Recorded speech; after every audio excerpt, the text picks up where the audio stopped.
Back in 2004, a filmmaker named Morgan Spurlock did something kind of crazy. He made a documentary where he ate McDonald's for breakfast, lunch, and dinner for 30 straight days. By day 18, his doctors were seriously worried. His liver was showing signs of toxic stress. He had gained 24 pounds. His cholesterol had shot up. His mood completely tanked. And by day 21, they were begging him to stop. But here is the part nobody really talked about after that movie came out. What if you are not eating McDonald's 3 times a day? But you are grabbing it 3 times a week. What if it is twice a week? Even once a week? Because the reality is, the average American eats fast food 4 to 5 times a week. And what is happening inside your body during that time? Is something fast food companies have spent billions making sure you never stop to think about. Today, we are going to think about it. Welcome to the Food Anatomix, where we break down the foods you eat every day, and show you what is really inside. If you are new here, go ahead and subscribe, because this is the kind of stuff you will never see on a nutrition label. Today we are talking about McDonald's, your body, and a timeline that might actually change what you order next time you are in the drive-thru.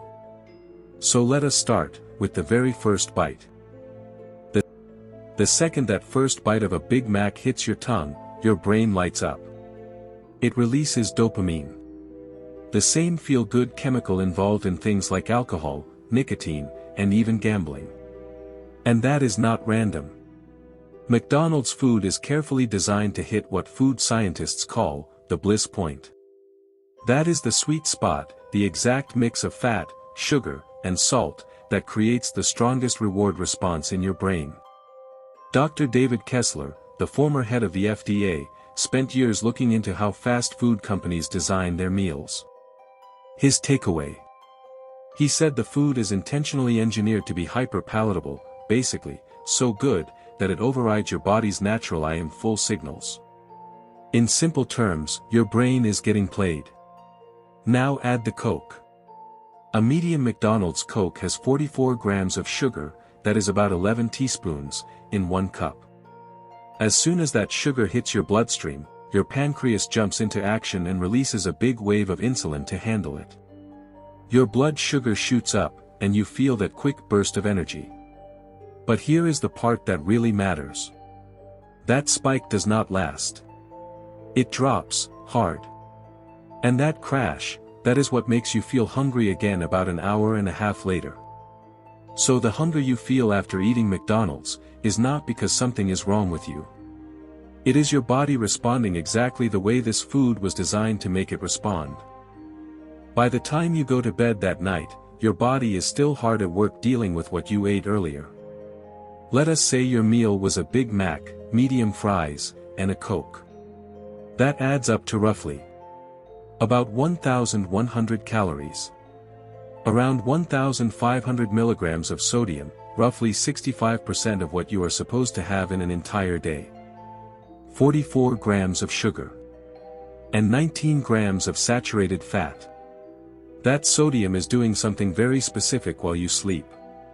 It pulls water into your bloodstream, bumps up your blood pressure, and makes your kidneys work overtime to flush the excess out. You will probably wake up thirsty. Maybe a little puffy. And if you step on the scale, you might even be 2 to 3 pounds heavier than you were yesterday. That is mostly water retention from the salt. Not fat. Not yet. But something else is already shifting, your gut bacteria. Your digestive system is home to trillions of bacteria, known as your microbiome. These tiny organisms affect everything from your immune system, to your mood.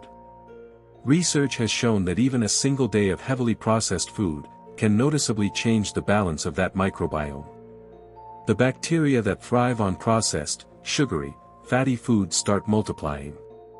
The ones that support your immune system and overall health, they start to decline.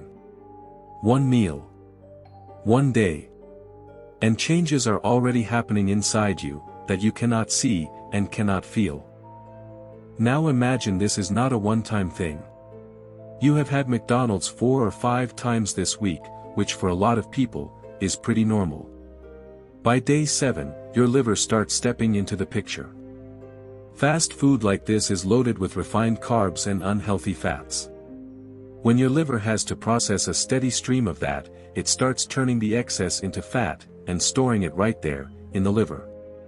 This is how something called non-alcoholic fatty liver disease begins.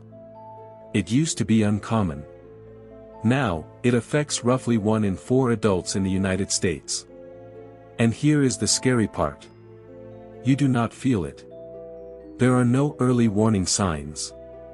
You just keep eating like normal, while your liver quietly stores more and more fat.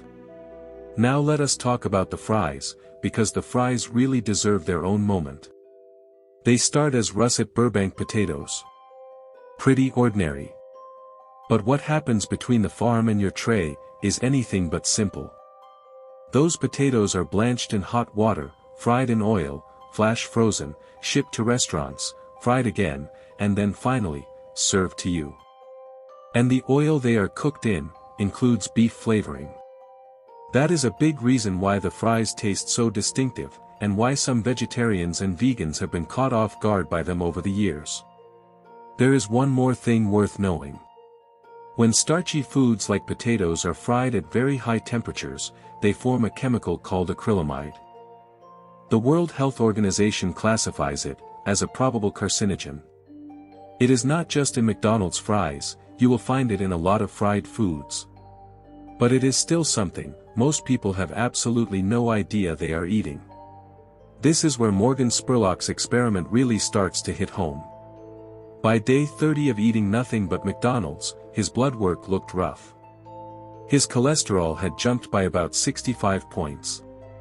His body fat had gone up noticeably. His liver enzymes were approaching dangerous levels. And he reported mood swings and symptoms of depression. Now, to be fair, he was eating it 3 times a day. Most people do not do that. But other research looking at people who eat ultra-processed fast food more moderately, like 4 or 5 times a week, shows a similar pattern over time. Regular intake like that has been linked to a higher risk of type 2 diabetes, increased chances of heart disease, noticeable dips in cognitive performance, poor sleep quality, and higher rates of anxiety and depression. That last one surprises a lot of people, the mental health connection. But it starts to make sense when you look at what is called the gut-brain axis. About 95% of your body's serotonin, the chemical strongly tied to mood and emotional stability, is produced in your gut. So when your gut bacteria get thrown off balance, which can happen quickly with a heavily processed diet, your serotonin production can be affected too.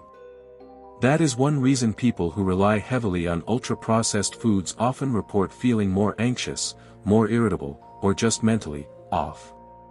What you are eating is not just affecting your waistline. It can be affecting your mood, and your mental state, too. Here is where things start to feel a little uncomfortable. McDonald's did not just accidentally end up with food that is hard to resist. This is a company with access to top-tier nutrition science, behavioral research, and food engineering. They have teams of people whose entire job is to understand how humans think, feel, and respond to food. They know about the bliss point, and they build their recipes around it. They understand the dopamine response, and they design for it. They know that blood sugar spike and crash makes you crave more food a couple hours later. That is not some unintended side effect. It is part of the strategy. In 2012, McDonald's spent nearly $1 billion on advertising in the United States alone. A big chunk of that marketing is aimed at kids under 12, long before the part of the brain responsible for impulse control and decision-making is fully developed. In other words, they are building brand loyalty in people who biologically cannot step back and question what they are being sold. And it works. Research shows that kids who are heavily exposed to McDonald's branding before age 6 often carry a strong preference for it well into adulthood, even if they grow up understanding nutrition perfectly well. Those golden arches are not just a logo. For a lot of people, they are a deeply wired psychological cue. Alright, here is the question I mentioned at the start. The one that really reframes all of this. If we know this food is engineered to make us want more, if we know it can affect our gut, our liver, our mood, even our brain, why do about 69 million people still eat at McDonald's every single day? The answer is not that people are weak. And it is definitely not that people are stupid. It is biology. When your brain gets used to that bliss point combo of fat, salt, and sugar over and over again, it starts needing more of that same stimulation to feel the same level of reward. That is called tolerance. It is the same basic mechanism you see with addictive behaviors. So you are not craving McDonald's just because you love the taste. You are craving it because your brain has slowly been trained to expect it. The most powerful thing you can do with this information is not to swear off fast food forever. It is to recognize that when that craving hits, you are not making a completely neutral, free choice. You are responding to a system that was carefully designed to create that exact feeling. And just being aware of that is the first real step toward taking back control. Next time you pull into a drive-thru, remember, you aren't just buying a meal, you're navigating a system designed to keep you coming back. If you want to keep uncovering the truth about what's actually on your plate, hit subscribe and join us here at the Food Anatomix. Thank you so much for watching, and I'll see you in the next video.